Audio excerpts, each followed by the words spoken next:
तो नहीं हो पा रही, बट थोड़ी बहुत चल रही है स्लोली स्लोली स्लोली। सो और के आपका चल क्या रही हो रहा है? बस ले लो पैसा।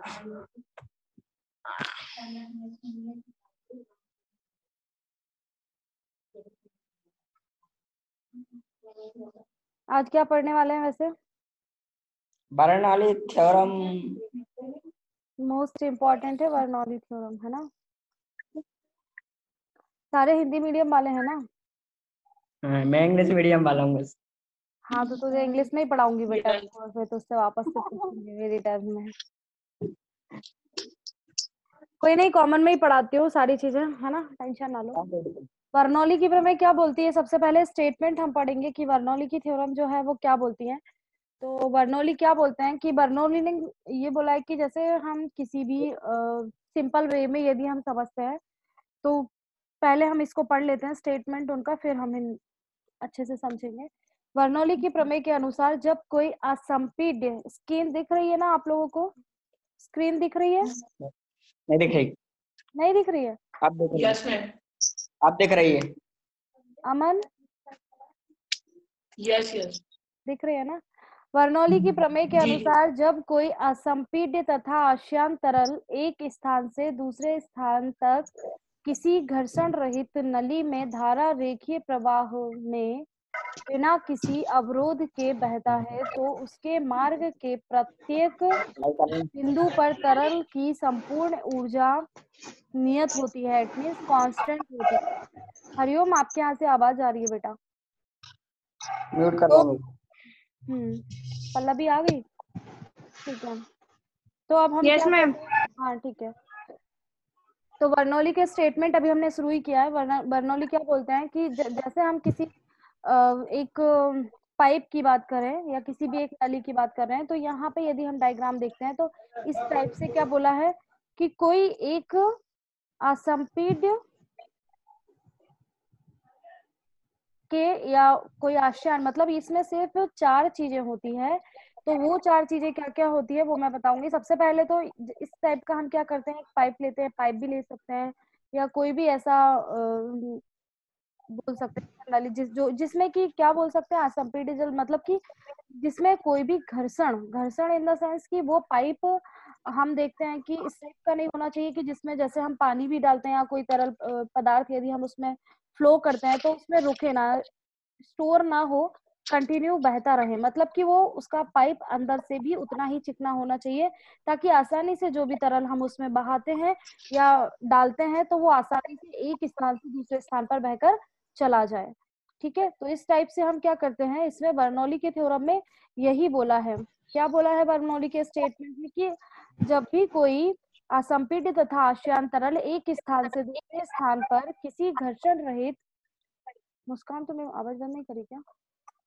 नली में धारा रेखीय प्रवाह से बिना किसी अवरोध के बहता है तो उसके मार्ग में प्रत्येक बिंदु पर तरल की संपूर्ण ऊर्जा कांस्टेंट होती है। मतलब उसके हर एक पॉइंट पर हम बात करते हैं, उसके हर एक पॉइंट पर जो भी एनर्जी होगी, जो भी ऊर्जा होगी, वो क्या होगी, कांस्टेंट होगी। या हम यहाँ पर ले लें या हम यहाँ पर ले लें या हम यहाँ पर ले लेते हैं। स्टेटमेंट अब हम फिर से पढ़ेंगे इंग्लिश में। अकॉर्डिंग टू, आवाज कहाँ से आ रही है पल्लवी?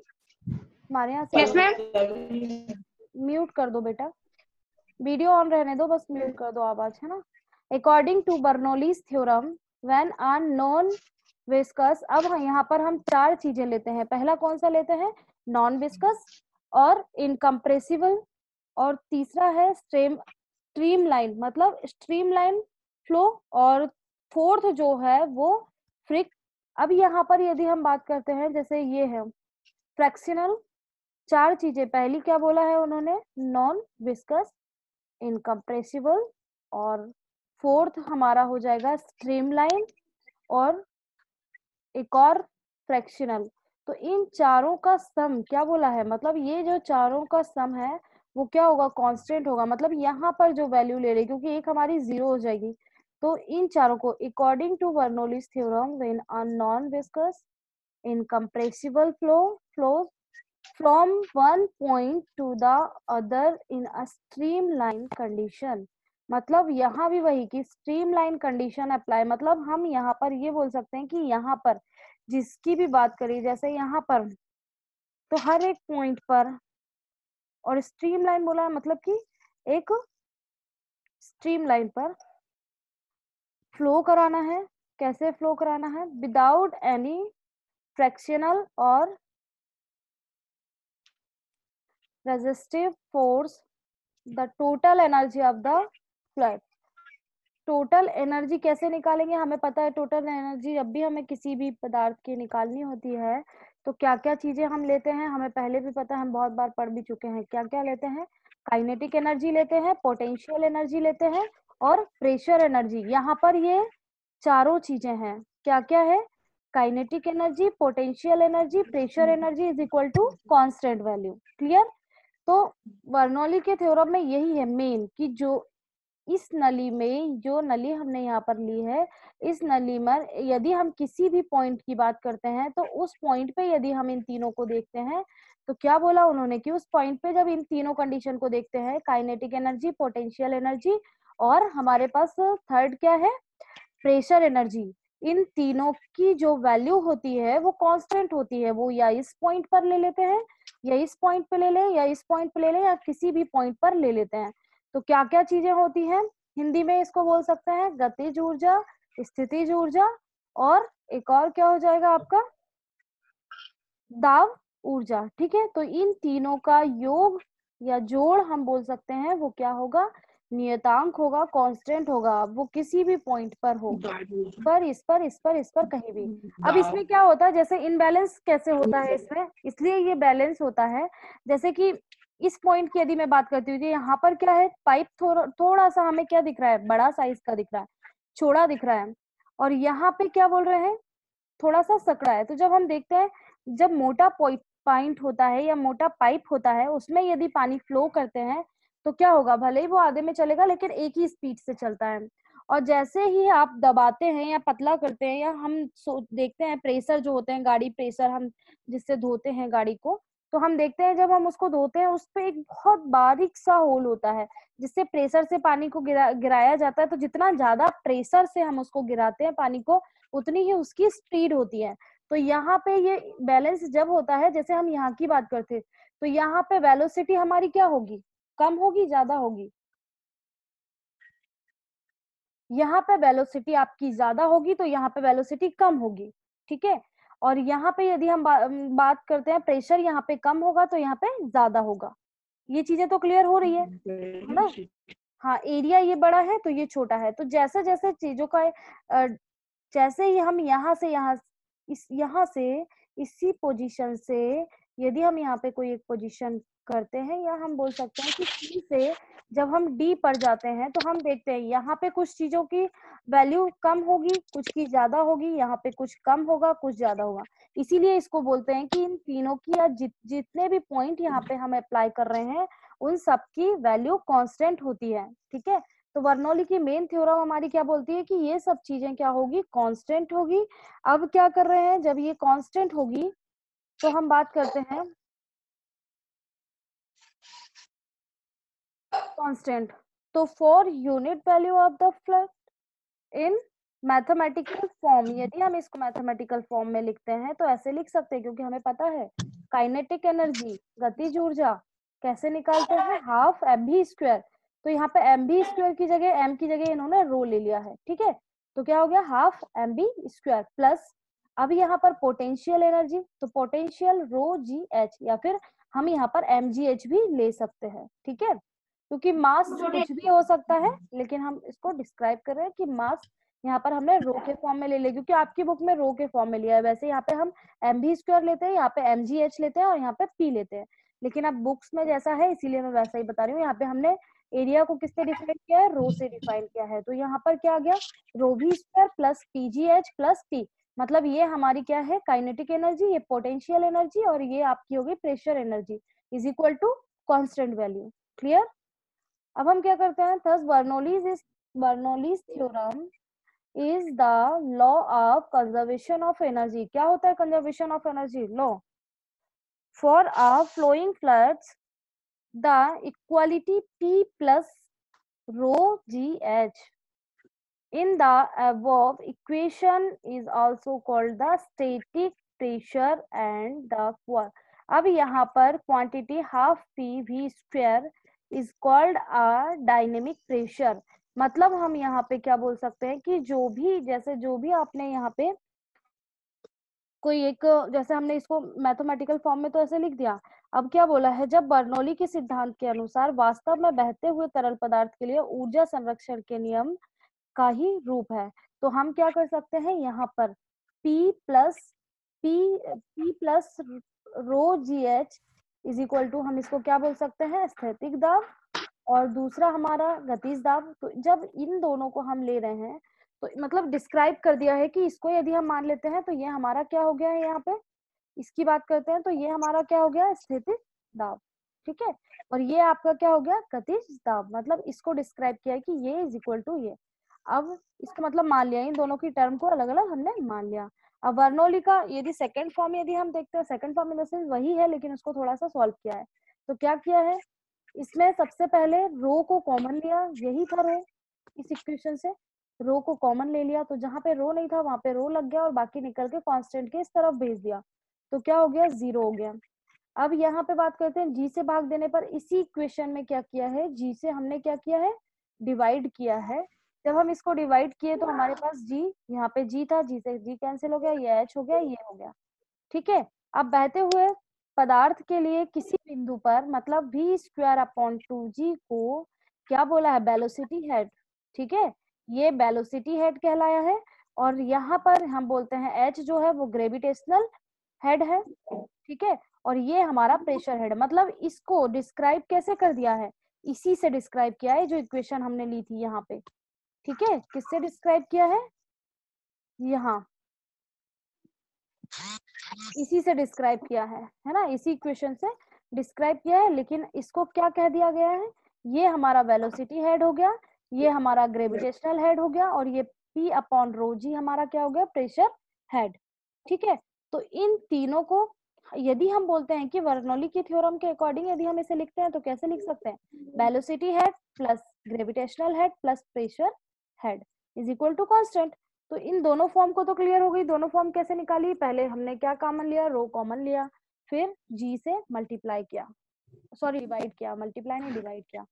अब हम कर रहे हैं if the follow of flood. अब हम जो भी यहाँ पे जैसे बात करते हैं, इस इक्वेशन की बात कर रहे हैं कि यहाँ पर ये, ठीक है, ये तो आ गया। यदि हम इसको लिखते हैं बर्नौली के स्टेटमेंट के अकॉर्डिंग तो क्या लिखेंगे, बर्नौली के सिद्धांत के अनुसार आदर्श तरल के धारा रेखीय प्रवाह में तरल के प्रत्येक बिंदु पर वेग शीर्ष, गुरुत्वीय शीर्ष तथा दाब शीर्ष का योग सदैव नियत होता है। मतलब उसी फॉर्म में लिखना है, जैसे वहां पर क्या क्या करते थे, गतिज ऊर्जा, स्थितिज ऊर्जा, और एक और क्या होता था हमारा, दाब प्रेशर, तो वो तीनों क्या होते थे, कांस्टेंट होते थे। लेकिन अब यहाँ पर क्या हेड जोड़ दिया है, तो क्या बोला है यहाँ पे हेड बोलने के लिए कि वेग शीर्ष, या फिर हम इसको बोल सकते हैं हमारे पास क्या होगा, वेलोसिटी हेड और ग्रेविटेशनल हेड और एक प्रेशर हेड, इन तीनों की value is equal to constant value, ठीक है। दोनों स्टेटमेंट समझ में आ गए। अब ध्यान रखें, यदि सरल का प्रवाह एक क्षैतिज तल में, जैसे इस प्रकार से कहीं होता है क्षैतिज तल में, तो गुरुत्वीय शीर्ष h नियत रहता है। अब गुरुत्वीय शीर्ष h मतलब कि ये वैल्यू h की ये कांस्टेंट रहेगी और ये भी कांस्टेंट रहेगी, मतलब इस टाइप से रहेगा, जब क्षैतिज फॉर्म में रहेगा तो ऐसे ही दिखना है, तो h नियत रहेगा। अब P/ρg plus v²/2g is equal to नियतांक। अब ये कैसे लिखा है, जैसे हमने यहाँ पे लिखा था ये वैल्यू, वैसे ही यहाँ पे उन्होंने इसको भी डिस्क्राइब किया है, क्लियर, ये ठीक है। तो ये किसको शो कर रहा है, जैसे ये इज इक्वल टू नियतांक, ये इज इक्वल टू नियतांक। जैसा तात्पर्य है कि सरल के क्षैतिज प्रवाह में यदि दाब घटती है, दाब ऊर्जा घटती है तो गतिज ऊर्जा उतनी ही बढ़ती है। मतलब कि जितना दाब ऊर्जा जितनी घटेगी, गतिज ऊर्जा उतनी ही क्या होगी, बढ़ेगी, ठीक है। मतलब हम ये बोल सकते हैं जहाँ पे दाब कम होगा गति उतनी ही बढ़ेगी, लेकिन जहाँ पे प्रेशर कम होगा, ऑब्वियस है जब पाइप बहुत छोटा होगा तो पानी स्लोली जाएगा, मतलब स्लोली इन द सेंस कम कम जाएगा, और जब मोटा पाइप होगा तो पानी बहुत ज्यादा एक साथ जा सकता है, क्लियर। तो यहाँ पे वही है, एक पाइप में पानी फ्लो कर रहा है, पाइप थोड़ा सा एक तरफ से थोड़ा मोटा है, दूसरी तरफ से थोड़ा पतला है। तो इस पाइप से यदि हम यहाँ से पानी फ्लो कर रहे हैं, तो जब हम यहाँ से पानी फ्लो करेंगे तो यहाँ से तो पानी आसानी से निकल जाएगा, लेकिन जब पाइप छोटा होगा तो स्लोली स्लोली निकलेगा ना। तो क्या होता है यहाँ पे, यदि हम बात करते हैं बर्नौली की थ्योरम की, तो क्या बोलते हैं वो, कि जब एक पॉइंट पर, सी पॉइंट की बात करें, तो सी पॉइंट पे क्या होगा, सी पॉइंट पर दाब ऊर्जा तो घटेगी, ऑब्वियस से घटेगी, क्योंकि चौड़ा होगा पाइप तो पानी आसानी से पता चलेगा, वहां पे कोई दबाव की जरूरत नहीं होगी, दाब की जरूरत नहीं होगी।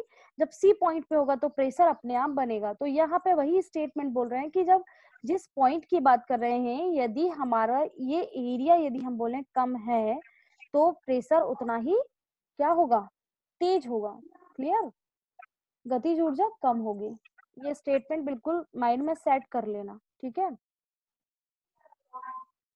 अब हम इसको प्रूव करने के लिए माना, क्या क्या मानना है अब हमें, इस डायग्राम को देखते हुए प्रदर्शित असमान अनुप्रस्थ परिच्छेद वाली नली हमने क्या ली है, सी और डी, ठीक है।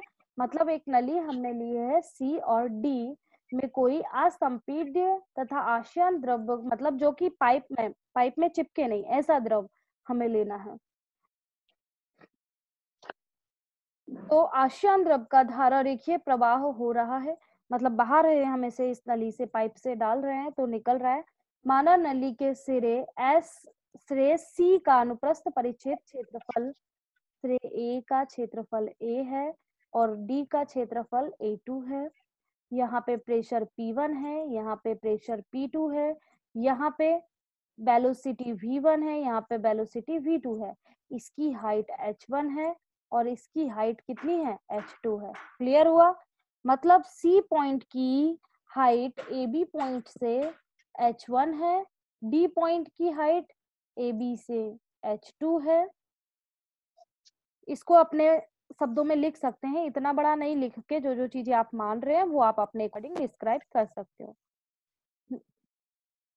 अब क्या बोला है, जब नली इसकी बात कर रहे हैं, है ना, यदि नली में t सेकेंड में श्रेय C से श्रेय D पर स्थानांतरित द्रव्य का द्रव्यमान m है। क्लियर, मतलब क्या बोला, टाइम t लग रहा है और यहाँ पर जो द्रव्य है उसको यहाँ से यहाँ तक भेजने में t टाइम लग रहा है और उसका मास, उस द्रव्य का मास कितना है, m है। तब द्रव्य का घनत्व, अब हम उसकी बात कर रहे हैं कि तब द्रव्य का घनत्व क्या होगा, तो उसके घनत्व को हम यहाँ पे डिस्क्राइब करेंगे। तो सिरे C पर t सेकेंड में प्रवेश किए गए द्रव्य का आयतन, तो आयतन निकालने के लिए हमें क्या क्या चाहिए रहता, A1 V1 T बराबर होगा किसके, क्योंकि पहले ही डिस्क्राइब कर दिया कि यहाँ पे जो द्रव आप फ्लो कर रहे हैं वो यहाँ तक आने में भी उसका उतना ही टाइम T लग रहा है। लेकिन क्या बोला है, द्रव्य का जो आयतन है, जो द्रव्यमान है, जो मास है, वो क्या होगा, यहाँ से यहाँ तक आने में कितना हो जाएगा, वही रहेगा, इक्वल ही रहेगा, यही उन्होंने बोला है। तो इसीलिए यहाँ पे स्टेटमेंट लिखा है A1 V1 T A2 V2 T is equal to m upon rho. Question number 1, जो भी इक्वेशन अपन अपने अकॉर्डिंग दे सकते हैं। अब क्या बोला है, चूंकि A1 A2 बड़ा होगा A1 से, इस चीज को ध्यान से समझना, क्या बड़ा होगा, A2 बड़ा होगा A1 से, इसीलिए V2 बड़ा होगा V1 से। मतलब हम ये बात करते हैं, जब यहाँ की बात कर रहे हैं, जब यहाँ पे वेलोसिटी यदि बड़ी होगी, पढ़ेंगे स्टेटमेंट, चूंकि नली के सिरे D पर द्रव्य का वेग अधिक होगा, ठीक है, क्या होगा, वेलोसिटी ज्यादा होगी, किस पॉइंट पर, डी पॉइंट पर। क्लियर, और वो बराबर होगा, अब हम यहाँ पे बात कर रहे हैं कि अधिक होगी, अर्थात श्रेय सी से क्या हो रहा है, श्रेय डी तक आने में द्रव्य की गतिज ऊर्जा बढ़ेगी। मतलब गतिज ऊर्जा, मतलब जो हम बोल रहे हैं कि यहाँ पे जो काइनेटिक एनर्जी है वो क्या हो जाएगी, बढ़ जाएगी। मतलब ये बोल सकते हैं कि जितना भी द्रव्यमान, जितना वेग, हम जितनी वेलोसिटी बढ़ेगी, उसका गतिज या उसकी काइनेटिक एनर्जी उतनी ही बढ़ेगी। ठीक है, समझ में आ रहा है कि वेलोसिटी जितनी ज्यादा होगी तो हम ये बोल सकते हैं कि काइनेटिक एनर्जी उतनी ही ज्यादा होगी, क्योंकि v की वैल्यू mv स्क्वायर होता है। तो v की वैल्यू जितनी ज्यादा होगी उतनी ही हमें क्या मिलेगी, काइनेटिक एनर्जी बढ़ी हुई मिलेगी। क्लियर, तो अब हम क्या बोल रहे हैं, गतिज ऊर्जा में वृद्धि, मतलब second half mv square two और हाफ mb में से इसको क्या किया है, माइनस किया। मतलब हमारी जो है सेकंड पॉइंट पर जो एनर्जी है, काइनेटिक एनर्जी है, उसमें से हम फर्स्ट वाली को माइनस कर रहे हैं। ठीक है, अब क्या किया है, चूंकि नली के सिरे C की ऊर्ध्वाधर ऊंचाई h1 सिरे D की ऊर्ध्वाधर ऊंचाई h2 से अधिक है, अतः जब जिस द्रव की बात कर रहे हैं वो क्या होगा, सिरे C से सिरे D तक बहने पर उसकी ऊर्जा क्या होगी, स्थितिज ऊर्जा घटेगी। तो हम स्थितिज ऊर्जा को कैसे करेंगे, mg। मतलब क्या बोला है, काइनेटिक एनर्जी तो बढ़ रही है, लेकिन आपकी जो काइनेटिक एनर्जी बढ़ रही है उसके साथ हम बोल सकते हैं पोटेंशियल एनर्जी कम हो रही है। ठीक है, क्लियर। तो क्या कर रहे हैं अब यहाँ पे, यदि हम बात करते हैं तो क्या बढ़ रहा है और क्या घट रहा है, समझ में आया। पोटेंशियल एनर्जी क्या हो रही है, डिक्रीज हो रही है। क्लियर। तो H1 माइनस H2। ठीक है, अब वर्क डन, अब जो काम हम कर रहे हैं इन सबको करने में, तो वो कितना काम हो रहा है, वो काम अब हम देखेंगे फोर्स इनटू डिस्प्लेसमेंट। तो फोर्स हमारे पास यहाँ पर क्या है, P1A1 और डिस्प्लेसमेंट V1T। तो इन दोनों को उठा के अब हम क्या कर सकते हैं, जैसे हम यहाँ पर बोल रहे हैं वर्क डन, तो ये जो है V1 V2 मतलब सिर्फ एक पॉइंट के लिए बोल रहे हैं, और दूसरे पॉइंट मतलब यहाँ पे यदि हम मान लेते हैं कि W1 कार्य हो रहा है तो यहाँ पे W2 कार्य हो रहा है। ठीक है, इसीलिए उन्होंने दोनों कार्य को या दोनों वर्क डन को अलग अलग निकाला है। ठीक है, तो m अपॉन रो हो जाएगा और यहाँ पे T2 m अपॉन रो। ठीक है, अब हम क्या बोलेंगे, इन दोनों का net work done by liquid, जिस लिक्विड को फ्लो कर रहे हैं उस लिक्विड का कार्य हम यहाँ पर या वर्क डन हम यहाँ पर देखेंगे। फ्लो द टोटल फ्लो, क्या हो रहा है, total flow W1 minus W2 is equal to value यहाँ से पुट करके, और फिर हमने ये निकाल लिया। ठीक है, अब नाउ बाय द, अब हम यहाँ पर कंजर्वेशन ऑफ एनर्जी। ठीक है, तब क्या होगा, अब जो हमने यहाँ पर पोटेंशियल एनर्जी हमारी जितनी भी डिक्रीज हुई है प्लस वर्क डन जितना काम हमने किया है, वो बराबर होगा किसके, इंक्रीज काइनेटिक एनर्जी के। क्लियर, क्या होगा, इंक्रीज काइनेटिक एनर्जी, हम इसको हिंदी में बोल सकते हैं कि जितनी भी काइनेटिक एनर्जी बढ़ रही है वो बराबर होगी किसके, गतिज ऊर्जा, मतलब जितनी भी गतिज ऊर्जा में वृद्धि हो रही है वो स्थितिज ऊर्जा में कमी प्लस द्रव्य द्वारा किया गया कार्य। तो दोनों की वैल्यू, तीनों की वैल्यू यहाँ पे पुट करके इस इक्वेशन को सॉल्व किया है। जब इसको सॉल्व किया तो ये वैल्यू आई है। तो अब हम क्या कर सकते हैं, जो जो चीजें कैंसिल हो रही है उसे कैंसिल आउट करके, जो बच रहा है उसे निकाल के सॉल्व करके ये इक्वेशन हमारे पास आई। ये इसके बराबर क्या हो गया, कांस्टेंट हो गया।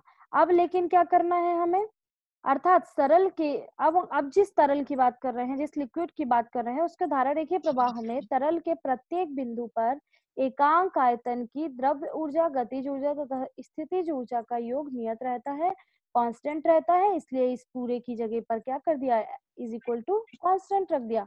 जब इसके बराबर कांस्टेंट रख दिया है तो वैल्यू हमारे पास ये है।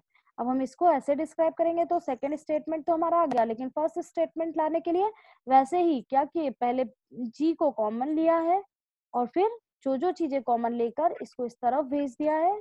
ठीक है, रो कॉमन लिया और जी कॉमन लिया अपॉन में, जब दोनों कॉमन आया तो ये वैल्यू आ गई। यही हमारी क्या है, धारा रेखीय प्रवाह में एकांक आयतन के लिए गतिज ऊर्जा और स्थितिज ऊर्जा के लिए नियत कांस्टेंट हो गई। यही हमारी प्रूफ होना था, मतलब यही मेन बर्नौली की थ्योरम है। तो स्टेटमेंट एक बार फिर से देख लेंगे, सब लोग देख लो, बुक्स है आप लोगों के पास ना, सबके पास, देखो 5 मिनट दे रही हूँ आप लोगों को बुक देखने के लिए। जहाँ पे कोई डाउट हो तो पूछ लेना। फिर एप्लीकेशंस तो इसके बहुत इजी है, पर पहले स्टेटमेंट समझ लो, बर्नौलीज थ्योरम समझ लो। ठीक है,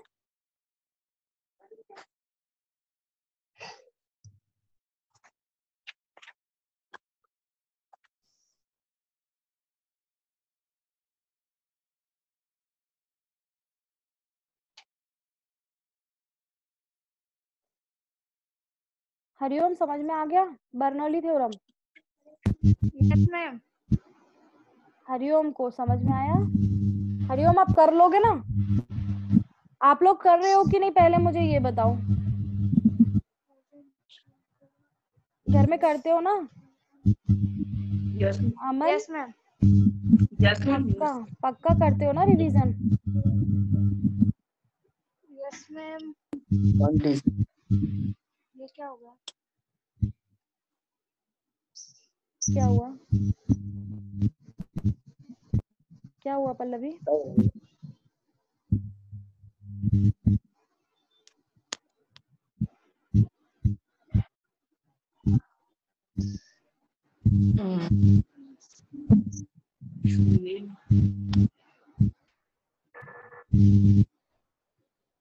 पूरा स्टेटमेंट बर्नौली का थ्योरम ठीक से करो और फिर सुनो, इसमें जो भी डाउट है अब आप लोगों को यस मैम। वो पूछा करो क्लास में, और अभी अपने अकॉर्डिंग भी यदि आप लोगों को लग रहा है कि कोई और डाउट भी है तो वो भी पूछ सकते हो, है ना?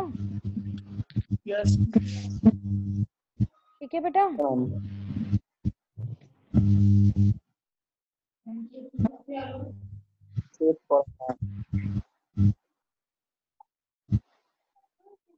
आप तो सोचते जागते क्या हुआ? आप तो सोचे उठते जागते सब कोरोना ही कोरोना दिखता है। हाँ अभी तो वही है, सही बात है। चलो लीव करते हैं फिर, है ना? ठीक है। पेपर की कोई कंफर्मेशन? एग्जाम तो होगा ना बेटा, अभी अपने पास 2 मंथ है। एग्जाम होगा, आप ये मत सोचो कि एग्जाम नहीं होगा, है ना? तो एग्जाम के बारे में आप ये डिस्कस। दुआ करो कि कोरोना और बढ़े ताकि एग्जाम ना हो। हाँ 2 मंथ और हॉलीडे रहे। नहीं भाई, सही जल्दी बोल रहे खत्म हो जाए, भले एग्जाम देना पड़े, ऐसा बोलो। वो तो एग्जाम देखिए। गंदे बच्चे हो तुम लोग, है ना?